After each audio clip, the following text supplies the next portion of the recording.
Yep. All right, guys, thank you for coming to the 92 Mesh Group channel, your home on YouTube for the Air Raid Offense. And I got a great guest today, JT O'Sullivan, the I don't know, is it the world record holder for NFL teams, JT, that you were on, or People something love to like tell me that? that. I don't know if I'd ever want to do a compare contrast, but yeah, it was a lot. Yeah, JT it runs the quarterback school YouTube channel, and if you haven't had a chance to go over there and check JT out, you need to. His videos are great. The thing about JT is JT spent a lot of time in the league, but he started a few games for the 49ers and played for a bunch of other teams, played in Europe and Canada, and but the thing about JT is he started off at a smaller school, UC Davis, was it? Is that where Yeah. he went? Yeah, he started off at a smaller school and worked his way up and had a great career. And now he's a PhD high school football coach in Southern California. So that's really cool. So thanks for coming on, JT. I really appreciate you, man. You've been really good to me and some of the other guys on the internet, just talking back and forth and, just a wealth of knowledge. And I thought what we would talk about today is just quarterback play. I think you know a little bit about that. And and just in particular, some of the ideas that you have about developing young quarterbacks in particular. Yeah, I mean, I appreciate the opportunity to be here. I appreciate the 92 Mesh Group. Someone who sprinkles in the air raid in Southern California, but for me, the quarterback position, you know, it's a delicate thing, right? We're in that world of quarterback gurus and Right. one-on-one coaching, starting with, kids that are in their single digits still. And so, it's a weird mix for me. It's one of those things for me. It was a great trampoline in life. It really was. Like it set me on a different trajectory. You alluded to the point, I was a non-scholarship guy coming out of high school, Division II student athlete, got an opportunity to keep playing. And Mm-hmm. so I loved it, and it really changed my life. And so I'm looking for opportunities to give back in that space. And so I enjoy the quarterback position. I like talking about it. Obviously, the QB school is a lot of fun for me on YouTube. But the actual kind of coaching it, getting into the weeds, getting into the details, especially when it's one thing to coach fans and people who just love ball, want to know more about it, which I think is cool. It really is, Right. because that, is one of the reasons why, professional football exists, because it is entertaining. And I think people want to look behind the curtain and see how it's actually done. But when you're actually coaching it and you're coaching young people, I think it's a delicate balance. I think most people, anybody who's, in my opinion, not any, here's the thing about it. There's so many different ways to do it, right? There are Very a much so. few underlying grounded principles that I think everybody could agree on. But from there, it's really kind of unique to the person, to the body, to the Mm-hmm. growth, to whatever they're being asked to do in their program, their coaches, all those things. But for me, the quarterback position, just like just about every position in sports, not just football, starts from the ground up. So I always like to talk about footwork, what you look like at your launch point. That's what I talk about it at the top of your drop. So what you look like at that launch point, we want that to be as consistent and repeatable as possible, right? And I Right. think that's where a lot of people kind of go sideways right from the jump, because they think, what does my throwing mechanics look like? What's his arm look like? How strong is his arm? Like, I don't care about any of that. I really don't. Like, I'd rather have someone who's fundamentally sound, who can be accurate consistently, than someone who's got a cannon, or someone who, I get look. that. I get that so much when I talk to guys about the air raid. Like, yo, coach, we want to run this offense, but we don't have anybody who can spin it like that. And my response to them is, do you have a second baseman? Oh yeah, we got a second baseman. Well, then you have a guy who can run the air raid, because he really doesn't have to be able to throw it that far. It's like you said, it's being able to read grass and putting balls accurately where they need to go, and then being able to do it over and over. And for us, that's really important. And like you said, they don't really want to talk about feet and hips and things like that. Yeah, right. Like all those things that kind of, and I really do. I think it comes from just kind of this kind of antiquated look on what a prototypical quarterback was for many of us growing up, right? This huge guy stands in the pocket and rips comebacks to the field. Well, that throw, even if you can make that throw's like a twice a game throw, maybe, Right. right? Like we're throwing bubble screens, we're Yeah. throwing slants, we're doing RPOs, we're doing, all those things. We're ripping seam routes, that you're not making a big time throw to the corner to the field very often. You just aren't. And so, when it comes to quarterback and nowadays, I look for people who love ball, who just like it. Like, it takes a serious commitment. It's one thing to come out and play slot receiver and catch some screens and run a slant and, get open in grass and find space and run an option route, whatever. And it's important. But if you want to be a quarterback, specifically with what we're running out here, with what I'm trying to install, which is mostly kind of up-tempo, RPO stuff, where basically every play is a pass play. Really, every play is a pass play. Sure. We only, and so you got to be a decision maker. You got to be accurate, and you got to be consistent. None of that has anything to do with a strong arm. It really doesn't. Do you think that this, the way the offenses are changing now, even at the NFL, is the reason why guys like Russell Wilson and Drew Brees and those non-prototypical looking guys are now able to go out there and just, tear the league apart? I mean, I think that I think it's a lot of things, right? Those guys are really talented. They can straight up spin it. Like, I mean, they're all, Russell Wilson is a thick dude. He would be good. He'd probably be a professional baseball player. But didn't he get drafted for baseball or something like that? He went to NC State, which isn't too far from around here. So, but then he transferred. So, yeah, I think Drew was like a junior tennis champion. Those guys are world-class athletes. I think that's the other thing that gets kind of twisted a little bit when people are like, oh, you want to be a professional athlete. There are some genetics that just take people, like, you don't have a chance. Like, that's the reality of it. We call that the Lord's business down here in the South. Exactly. So, you guys in the South, it's an interesting spot for me. I actually love, my first team was New Orleans. So that's one of my favorite spots. We get down there, try to get down there as often as possible. Not quite the Carolinas, but it's good living. Yeah, no, the good thing about it is, I had a chance to travel the world a little bit. My father was in the military, but good thing about the South is, man, you never meet a stranger down here. Just be wary. Just be wary when they look at you and say "bless your heart," because they're really not blessing you. That's code. That's code for poor thing. So you talk about your feet and where they are at their launch points and things like that. What are some of the other key things that you look at for young quarterbacks, particularly at the high school level? It's for me, it's about, and all I can talk about is kind of my anecdotal experience. It's about what do you have to work with as a coach? If we're talking from a coach's perspective, what are you working with as far as, do you have someone who can actually spin it? Do you have someone who wants to play quarterback? And if they're into it, are they digested? Yeah. Do they love ball? And, from that standpoint, it makes it a lot easier. If you're going and you have to recruit the best athlete, like you need someone to be serviceable and run the things that you want to run. I think it's different. I was blessed this year with a guy who just loves football and dives into the X's and O's, and we were able to probably do more volume than I anticipated.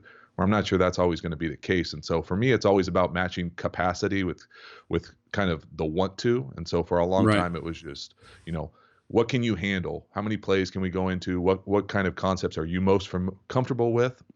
And then what do you like spinning? And so those were all the things for me. It was kind of about building that relationship, that trust. I think I come with a little bit of, idiosyncratic credit where they know, okay, this guy played in the league. Right. He probably knows a little bit what he's talking about, even though I tell him straight up from the jump, like, there's a bunch of different ways to do this. Don't ever let one person tell you that this is the only way to do this, because it's kind of like a batting stance or a golf swing.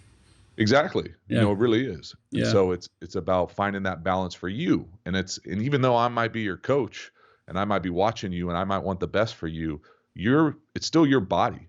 I think I got that longer in my career, and not, high school players might not play long enough to understand that, but guys who do this for a living, they understand that I know my body better than anybody else. Like, I'm going to know when I'm not feeling right. I'm going to know when my arm's not great. I'm going to know when my body's not holding up and all those things. And so it's that trust.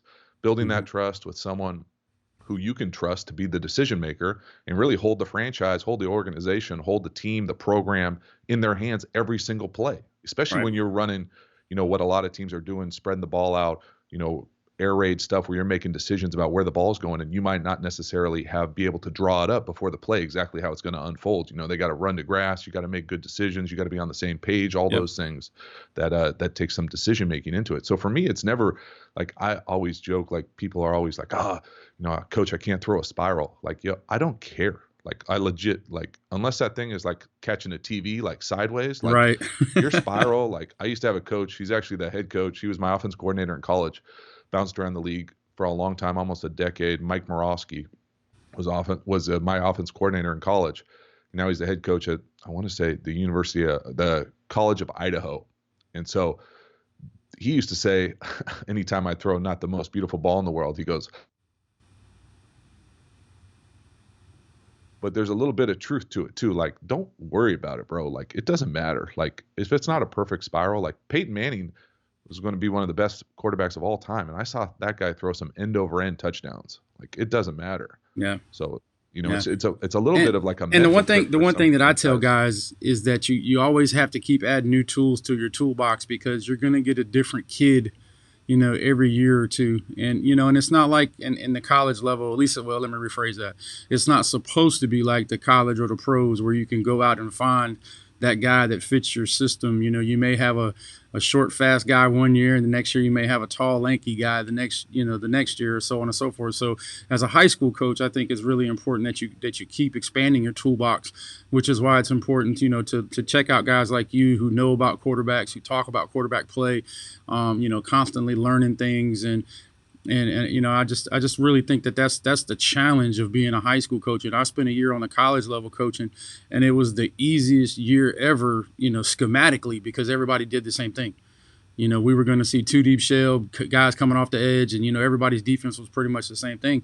But, you know, in high school, you're going to see a wing T one week and air raid the next week and RPO-based offense the week after that, you know, then come back to a flex bone, and you're going to see a guy who plays Madden and has like 12 plays in his playbook from different offenses. So you never really know, and so you really have to be what I tell people about the air raid, they always want to talk about plays, but I always talk to them about the process, and that it's a rep-driven offense, and that you have to, you know, really skim that playbook down.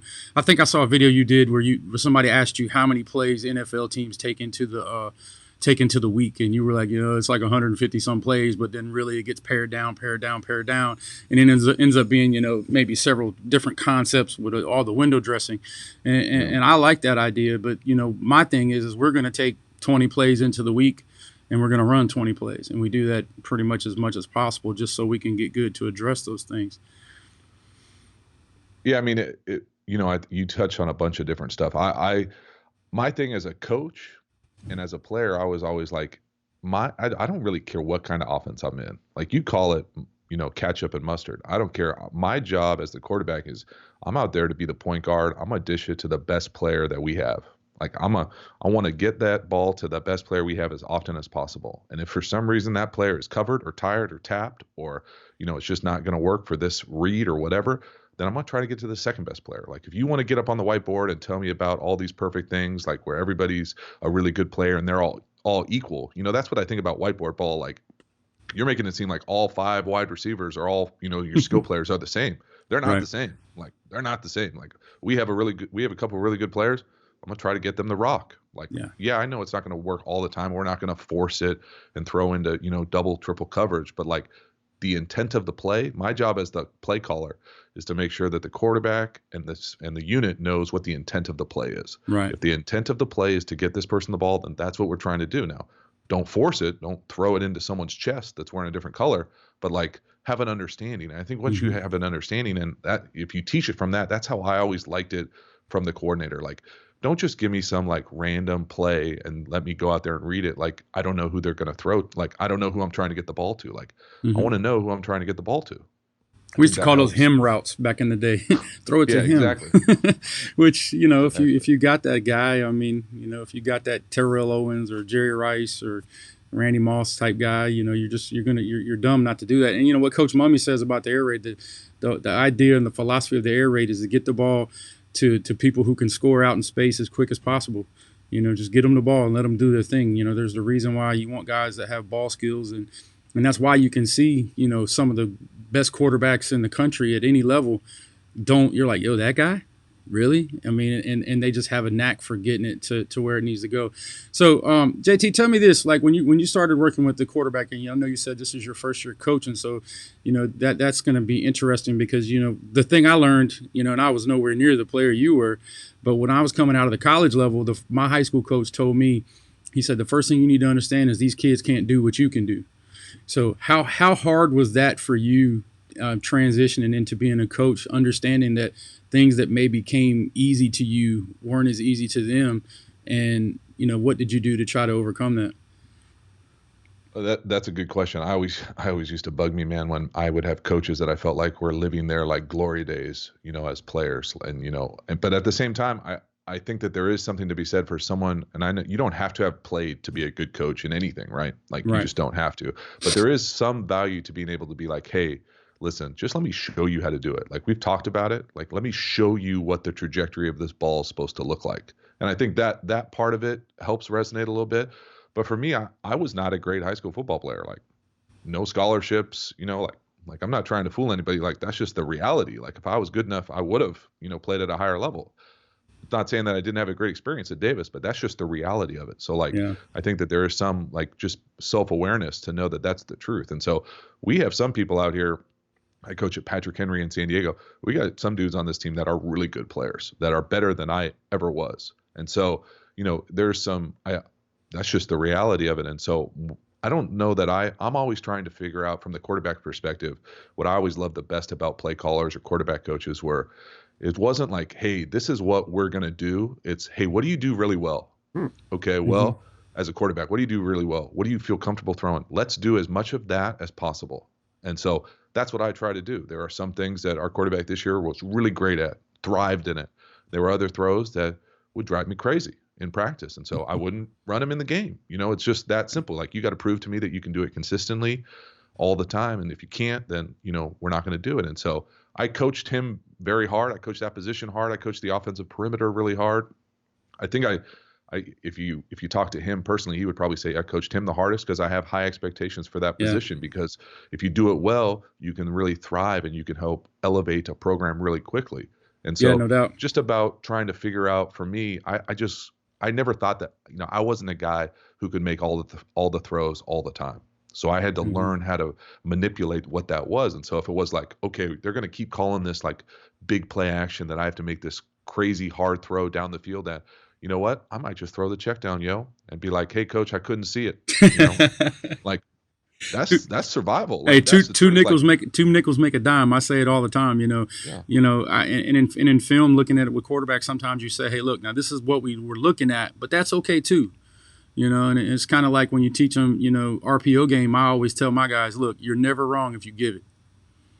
You're bro. you're never wrong if you give it. You can be more right if you keep it, but I'm not going to Yeah. fuss at you for pulling it and trying to force it." No, no doubt about it. And No, you're right. so That's always the bailout, right? yeah, Like, hey, if you get confused on what you're looking at, or it looks blurry, or it's whatever, it's not clean. Like I tell them that when we go to throw an RPO, I want it to be a handoff. yeah. That's how confident I want you to be in the throw. If it's not that, if you don't have the ball, if it's not clean, if the snap isn't perfect, just hand it off, bro. We'll live to fight another day, and we're on to the next. Yeah. Now, what's your favorite RPO right now? What if you were running one for the game on the line? All things being equal, what's your favorite one you're doing these days? I mean, those are kind of two different questions for me. I personally love to throw I'm always trying to throw to wide receivers or perimeter players going towards the end zone. Hmm. So what I mean by that is I think it's easy to come out and throw a hitch or throw a bubble Right. screen. You can always do that. But like I want to manipulate our ways to get our guys going full speed towards the end zone in an RPO form. And so for us, we run a lot of like one step slants, kind of in and out little slant option routes. And Hmm. so it's always about, for me, it's just making it a clean. We talk about the guy that we're reading as the conflict defender. Hmm. If we know who the conflict defender is and we're confident on what's going on and we like our leverage, then it's on. Like it's really, I mean, to be honest with you, and I tell people all the time, like if you have a strong RPO game and you have someone who can handle volume and be really confident with the decision, like it's impossible to stop. It really is. Like Right. it's impossible to stop. And so, you just got to be consistent with it and you got to be accurate and all those things. But it's a lot of fun. I love it, man. I tell these people all the time that we're running the offense that I wish I could have run. Well, hey, Like that and that shuts a lot of people up. But I always go back to what Bobby Bowden said. Bobby Bowden said, "The more you listen to wolves, the sooner you'll be sitting with them." So at some point, you just got to do what you want to do. But hey, I could talk ball with you all day, JT. But let me just ask you, one more kind of question. As everybody's getting into their off season, kind of what's your thought plan in your first off season as the head coach with your quarterback? What are you going to be doing? Are you going to be meeting with them in off season, looking at film? What's kind of your idea of plan for that? Well, ironically enough, I hijacked my YouTube name, the QB School, from what most teams do in the NFL, where they have their, at least when I was playing, they'd have their quarterbacks come back early and literally go into quarterback school, QB school, and so spend as much time as we possibly can together. For me, it's a combination of all those things. We're going to have a competition for our starting job next year. I couldn't tell you who's even going to be in the running, to be honest with you. So it's going to be one of those things where we have guys come out kind of like a perimeter school, QB school, spend a lot of time in the film room, just watching self-scout stuff, things that were successful for us, what we might think about installing moving forward. But for me, it's a combination of all those things, right? You basically get a chance to start over, Right. baseline. You start teach from the ground up. We start kind of how our things are chunked together. It's kind of it's a hybrid type system where we kind of chunk things together, maybe kind of like a Madden-ish Yeah. type thing with what we're trying to do. But it's really, for me, I always tell them, I'm like, hey, I hijacked this from, so and so. Like, this is not my idea. Like, Right. this isn't like me drawing up stuff in the dirt. Like, I know I'm, this works. We just need to find if we can do it and yeah. where our best. I'm gonna give you a shameless plug. I was looking at your video today, and I see you had some T-shirts that you're putting up with the QB school, and one of them says, "I'm just here for the Madden," and I thought that was great. So Yeah, I'm telling you, I get probably like 25% of my comments on YouTube are like, "Is anybody else here for Madden?" Things like that. And hey, if that's what it is, like, I'm all for it, man. It makes people engage in football. People Yeah. better understand it, and there is something to be said to be like, my kids play Madden. They love it. They understand certain concepts. Like, my 9-year-old can tell me about Dagger. I'm like, how you hear about Dagger? Like, that's a pretty random concept for you Yeah, to hear yeah, about. and I It's will like, say oh, this: I think video games have made kids smarter in as far as their knowledge of the game in particular. Now, I mean, obviously we'd rather have them outside running and playing and skinning knees a little bit, but as far as getting the kids in and they know and having an idea what cover 2 is, what cover 4 is, what roll coverage is, and just from playing the game, because the games are so realistic now. It's a long way from Tecmo Bowl that we played when we were little. hey, But Super Tecmo Bowl is legit. yeah, Bo Jackson is still running for the Raiders in regular Tecmo Bowl. That dude is that was the ultimate cheat code. And but listen, JT, I appreciate you coming on the channel, and I look forward to talking to you some more in the future. And guys, make sure you go over and check out the QB School. Like I said, man, he does a great job. Good videos, a lot of interesting perspectives from a guy who's been where most people are trying to go who are involved in football. And I'm really excited that he chose to coach at the high school level instead of the college level or anywhere else like that, because that's really where football starts, and it's as pure as it's going to get these days. And so it's really nice that he's giving back to the game and knowledge. And JT, like I said, man, I appreciate you having you on. And like we say on our channel, we love to spin it to win. Hey, I appreciate it. It was fun. All right, man. Talk to you soon. See you, Coach.